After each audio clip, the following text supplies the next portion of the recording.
chu pakai. Hi guys, welcome back to my YouTube channel. Tuma sanga chuken post khat kahin bolin che achun question hi somni sanga tama hi le Q&A video kahin bolding hin kahin tin. Real tongai sanga tamzo question ho kahin muin. So tuna hi chi Q&A video kahin bolding hitan.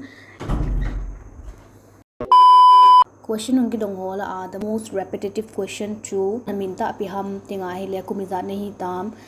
chiteni chu eha ke doin min hi joyling donga hin tinga hi le kakum chu hi le tukuma chu sweet 16 ke hi ze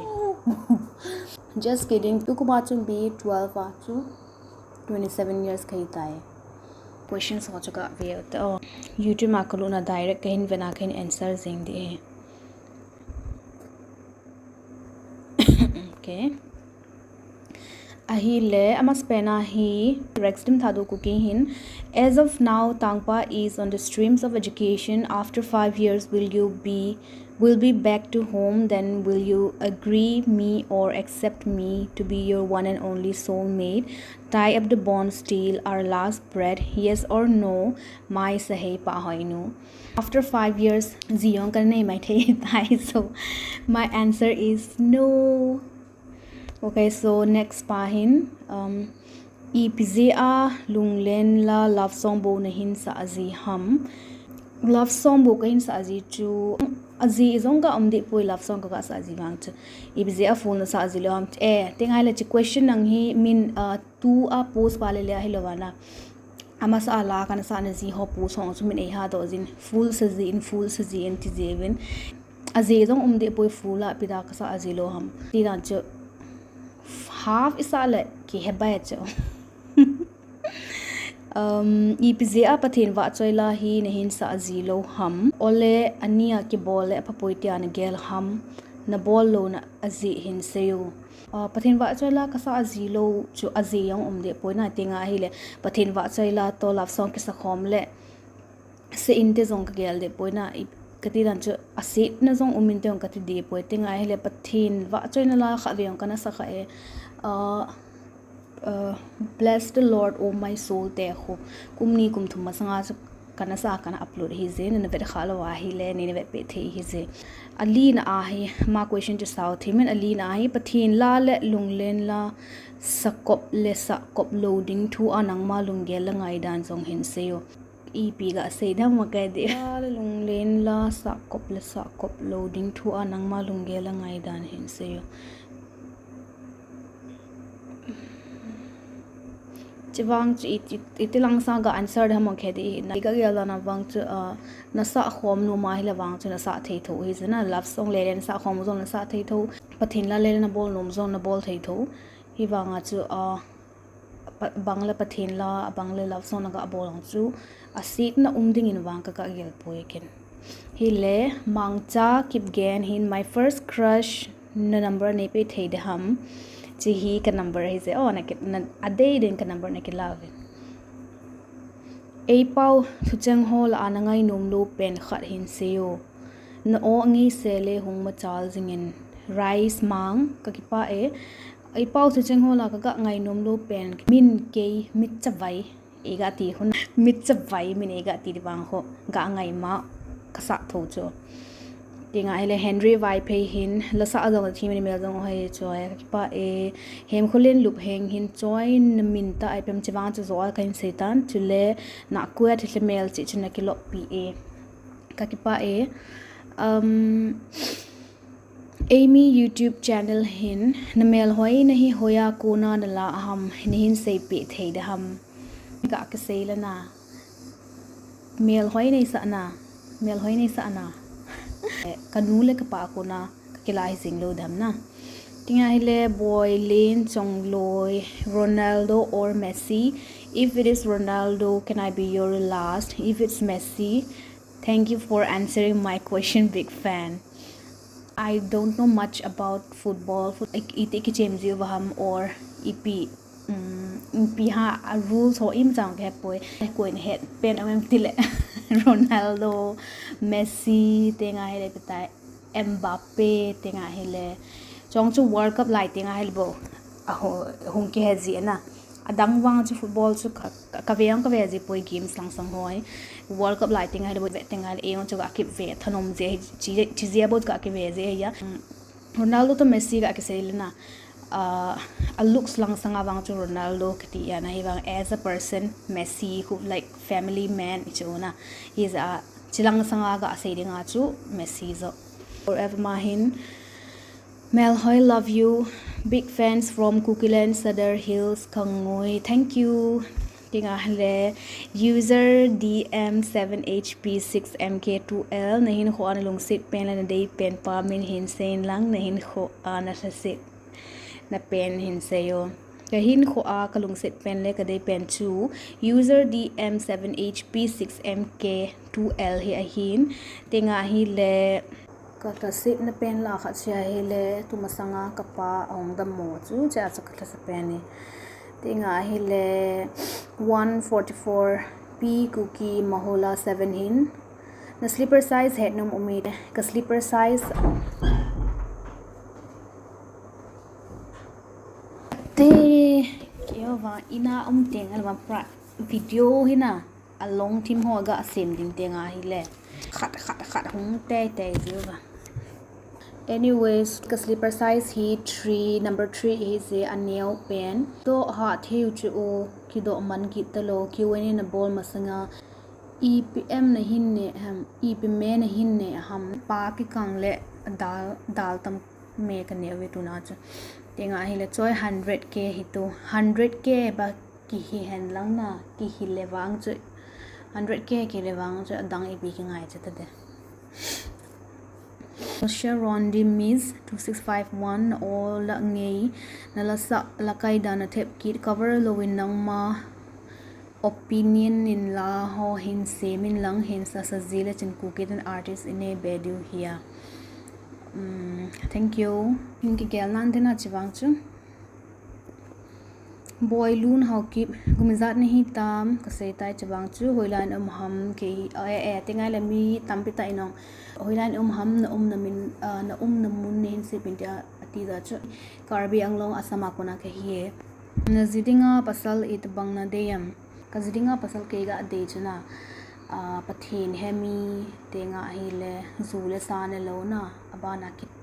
akita adibang jo hisa ya ke elung sit na ep le ke elung sit pen di ke elung sen la bang jo kita ding sa ya so ji ho thum chne ya hi le how hen lang how da hen lang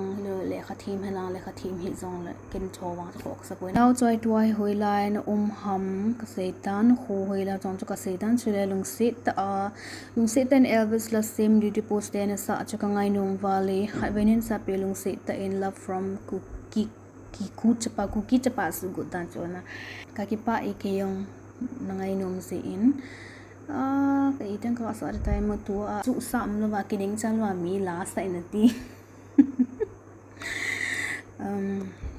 line ha ga na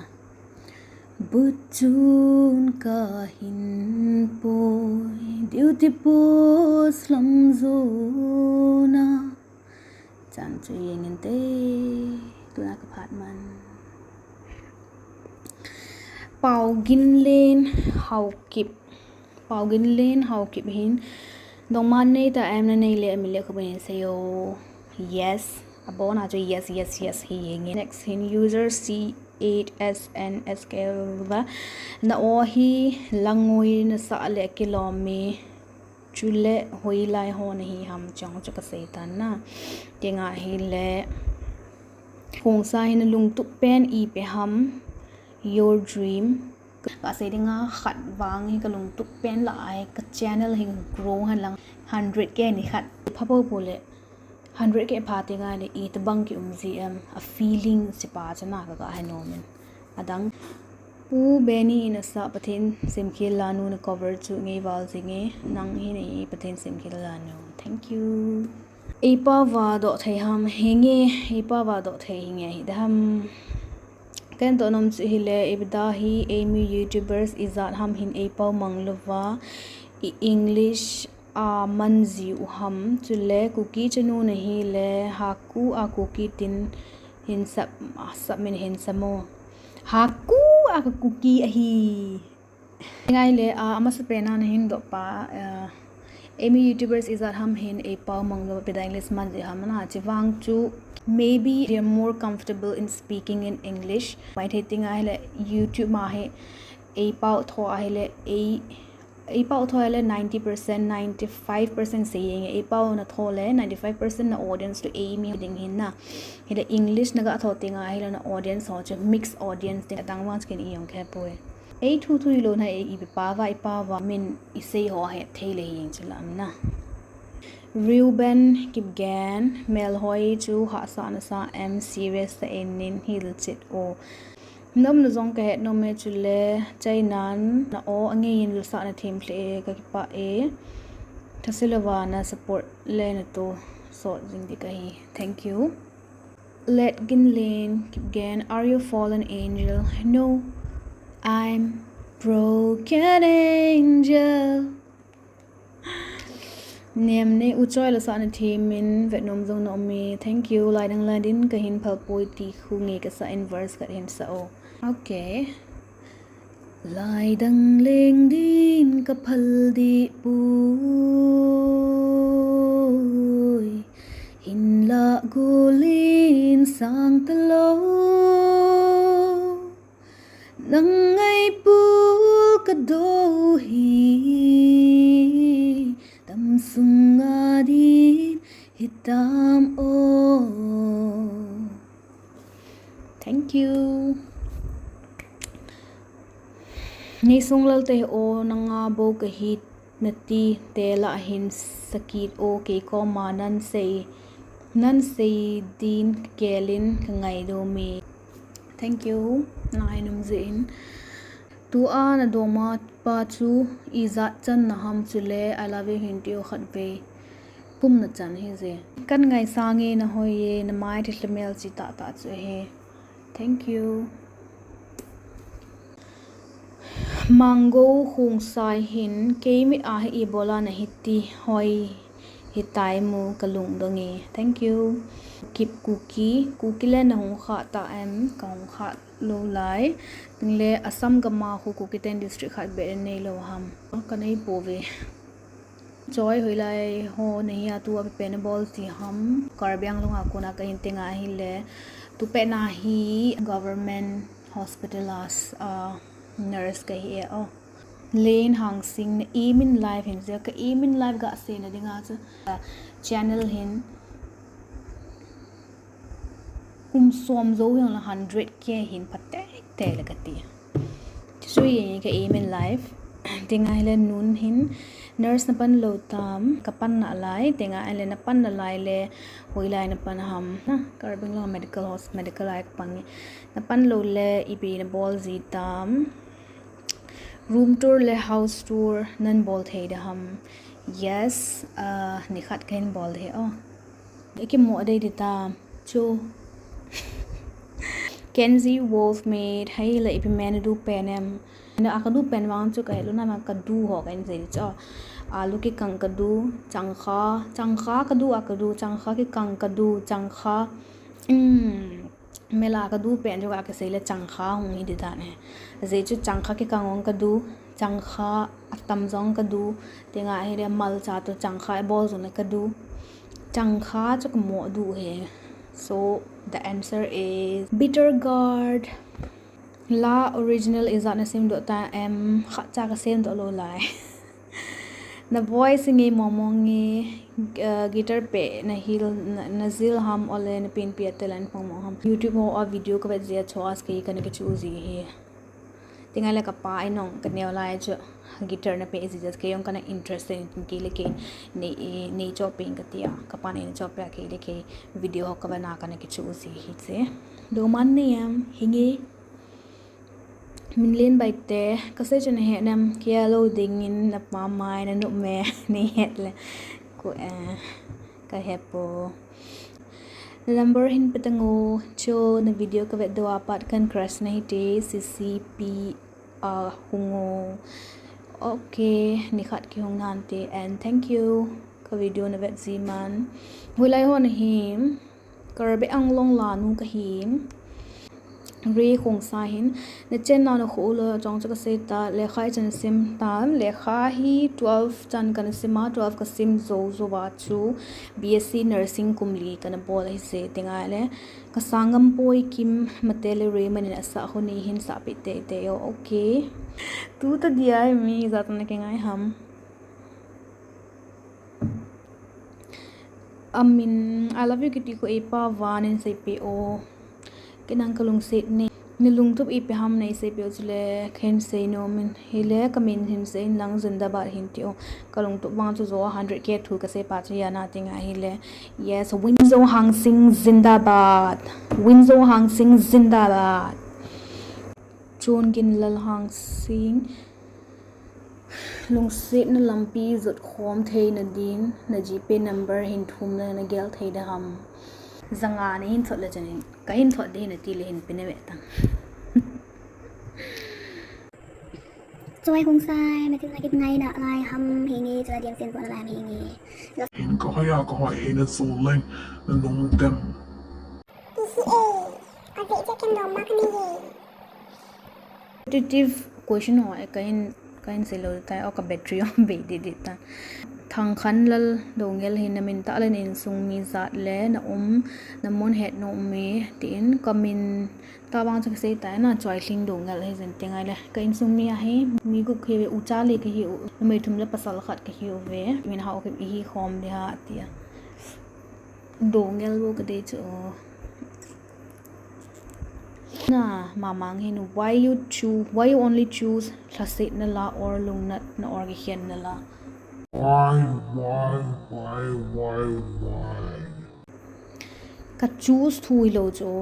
ka ti ran che lungnat na la le ka sa de he ka ti lo cho ka ti ran na ka langai no moi atam zoi angui na hi je cho tenga hele lungnat na la ho to thasit na la bo he ngei chu ma chu adang hong chu ngei na te wanga chuna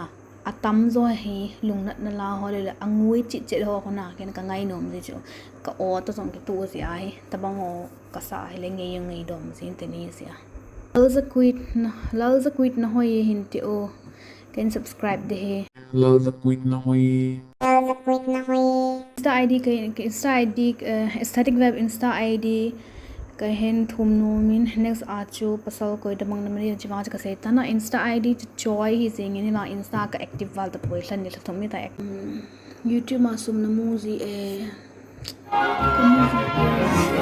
YouTube kumnga ka akivela ka video first video akona tu chan hi kumnga lang ta mi hoin su muzi tante chi agel mai the hi wa cheng khat long ka mu lo danga cha te ke chen la sa kana thana uzia chu kala sa ho cha upload zi ya covid hung ki pat zo ho akona wan kana active ta lo na ka channel la i zong kana upload ta lo chana ning kumma ko na bo he kong active ki hi ze hi za chu tu chan ga bang sum i ma cha ka mo poe Argentina or Portugal ta ke sele na Argentina do ka ki thopi gucha kha em nope never ka gucha kha fe jang ka gu kha lo la i wa nga cha in sunga ga tile ka u ham hi ka na wen ne thei nei tai na ti ja ken do la ta ga ne thi be cha ta bang ho mo china adang serious alin da ta thil gu kana kuna thil gu ha bang ka bol kha lo la hina zila kon head ham ola nang ma ke humble zala na YouTube video so kana ve sia choa kuna ka ki hil mai maya ka pe thebo is ka themong ka them poi za he la yong he abai dom lo mo ka hin sa ji ting or is it sing ho hin cover ki o okay sure single or can I take no I'm taken ma is that vein in hell tam to number 3 YouTube vlog ball na ahi before naman si ham Samsung S20 FE 5G J ka phone man ji so sorry guys also ka vid aptai ka battery ung be jo anyways to ahi is am bogi batan kam chal chalenga saying ha be to mukbang bol khom thei hit bol khom thei hi la ka ti na da de min sayo da pong mukbang ma sna kinong mukbang wai ka bol sa ji dik ti to ve dong chu nang suma ana samang mong ya mukbang ga ke sum ga kin lai setting fans ai na zala ni ngai le number hin choi tin message hin thot o na bol le ka ti ka pa e kap zingo dong ma nó cũng khai tu này ya dong ma chắc khát về chắc có khát bồi na tu đi chân cái ya dong ma khát chắc có khát lâu lại pi cái teacher kita phải cho son Keep gan creation bu hi pe bola ne zi ham kahin na dinga bu ka ne zi ni mut pa le bola na mit na sin zi ham kamit ka sin lo le it ka imut di ta ka im ta le imut the lawa mit sin de mos ki mo zi ayan zingka le na ki tho te le bola na mit ha mas pen zi ham ka tho teng kamit sin ka ting kamit ha lo healing wa le hospital lam ki hlung mai the Jenny, Jan, Holy Bible examine sim zo tam English or a pau anyone. Khat ve ka sim zo we Holy Bible. Khat ka answer ke ninga o. B lung di hin la sa thadum khat ka hi ze in ka hin ngai sang se na WhatsApp number ne pit he da ham la khat be sa khom ti la sa hin thanu mong mong ham. Te azos ko la khatin call hin bola. Ke chai mo ne kam tam dan cha. Okay, B lung di hin video comment kan bolzi kahin bolzi zong lenen le reply khahi ne cha zong kan le sa na om project mikin ne sa ta kahi so yes guys tan te tu ni a video bol to ong zan som len ni le ke he de tai na che video ka shoot na di guys kon som la khat nga ko na pana to som ni le ke ta abang le u te nga bang le kana pa nga bang le ko lo nga za chu ana to akhachai do hize so thank you all for watching my video and I hope yidang tinga le mukbang ho le ka vlog ho ka bol kahin bol ho nidang tinga le video ken abdul ho zan ne vet pe diwa kahin team hize take care bye bye see you in my next video